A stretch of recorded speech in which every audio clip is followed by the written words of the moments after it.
আসসালামু আলাইকুম রহমতুল্লাহি ওবারকাতুহু।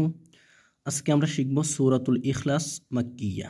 আরবি রিডিং বানান করে আপনারা আমার সাথে আরবি রিডিং বানান করে শিখবেন এবং পড়বেন। আউযু বিল্লাহি মিনাশ শাইতানির রাজীম। বিসমিল্লাহির রহমানির রহিম। এই কফের পেশটা লামের সাথে হবে, কফের পেশ লামের সাথে হবে। কফ লাম পেশ কুল, বড় কফ। কফ লাম পেশ কুল, কফের উপর পেশ লামের উপরে জজম। কুল কুল হাপেশ হু, ওয়াওলাম জবর ওয়াল। হাপেশ হু, ওয়াওলাম জবর ওয়াল। কুল হু ওয়াল, লাম খারা জবর লা। হাপেশ হু। কুল হু আল্লাহু, ওয়াওলাম জবর ওয়াল, লাম খারা জবর লা। এই লা আমরা এটা এরকম ভাবে মোটা করে পড়বো। আল্লাহ শব্দের আগে যদি জবর থাকে সেক্ষেত্রে আল্লাহ শব্দটাকে মোটা করে পড়তে হয়। হুয়াল হুয়াল্ল ল, এইভাবে হুয়াল্লাহু।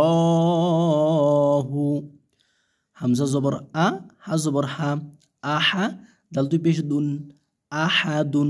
এখানে আমরা যেহেতু আয়াতের শেষ থেমে যাব, অক্ফ হবে। অক্ফ হলে এই দালের দুই পেশ সাকিন হয়ে যাবে। আহাদ আহাদ, দালটা কলকলা হবে। আহাদ। কুল হুয়াল্লাহু আহাদ। তারপর হামজা লাম জবর আল, হামজা লাম জবর আল, লাম খারা জবর লা। আল্লাহ আল্লাহ, আল্লাহ শব্দটাকে মোটা করে পড়বো। হামজা লাম জবর আল, লাম খারা জবর ল, এইভাবে আল্লাহুস।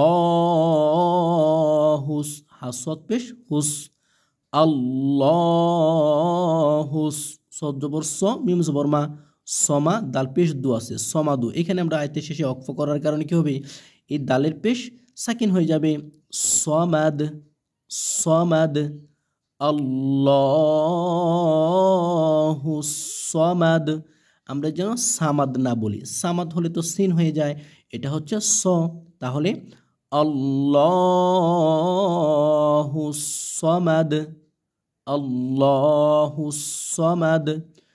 তারপর লাম মিম জবর লাম, লামের জবর মিমের সাথে, লামের জবর মিমের সাথে, লাম মিম জবর লাম। ইয়া জবর ইয়া, লাম দাল জের লিদ, লাম ইয়ালিদ, লাম ইয়ালিদ। লাম মিম জবর লাম, ইয়া জবর ইয়া, লাম ইয়া, লাম দাল জের লিদ, লাম ইয়ালিদ। ওয়াও জবর ওয়া, লাম মিম জবর লাম, ওয়া লাম। ওয়াও জবর ওয়া, লাম মিম জবর লাম, ওয়া লাম। ইয়া ওয়া পেশ ইউ, ইয়ার পেশ ওয়াওর সাথে হবে। ইয়া ওয়াও পেশ ইউ, একালিফ মদ হবে। ইউ লাদ, পেশের বাম পাশে জজমালা ওয়া মদের হরফ, একালিফ মদ হবে। ইয়া ওয়া পেশ ইউ, লাম দাল জবর লাদ, ইউ লাদ। ওয়ালাম ইউলাদ। পরের আয়াত ওয়াও জবর ওয়া, লাম মিম জবর লাম, ওয়ালাম ওয়ালাম। ইয়া জবর ইয়া, ওয়ালাম ইয়া। এই কাফের পেশ এই লামের সাথে হবে, কাফলাম পেশ কুল, ইয়া কুল। লাম জবর লা, হা উল্টা পেশ হু, ইয়া কুল্লাহু, ইয়া কুল্লাহু। ওয়ালাম ইয়া কুল্লাহু। কাফের উপর কি আছে পেশ, কাফ পেশ কু, ফা পেশ ফু, কুফু। ওয়াও আলিফ দুই জবর ওয়ান, কুফুয়ান কুফুয়ান। হামজা জবর আ, হা জবর হা, আহা। দাল দুই পেশ দুন, আহাদুন আছে। এখানে কি হবে আহাদ আহাদ। আয়াতের শেষে অক্ফ করলে কি হয়ে যায়, শেষ হরফের উপরে জবর জের পেশ সেগুলো থাকলে কি হয়ে যায়, সাকিন হয়ে যায়। আর এটা সাকিন হয়ে যাবে আহাদ আহাদ, এইভাবে পড়তে হবে। তাহলে ওয়ালাম ইয়াকুল্লাহু কুফুয়ান আহাদ। ইনশাআল্লাহ তাআলা পরবর্তী সূরা নিয়ে আমরা আসবো ইনশাআল্লাহ তাআলা, সূরাতুল লাহাব। ভিডিওটা ভালো লাগলে অবশ্যই লাইক করবেন, কমেন্ট করে যাবেন। আসসালামু আলাইকুম ওয়া রাহমাতুল্লাহি ওয়া বারাকাতুহু।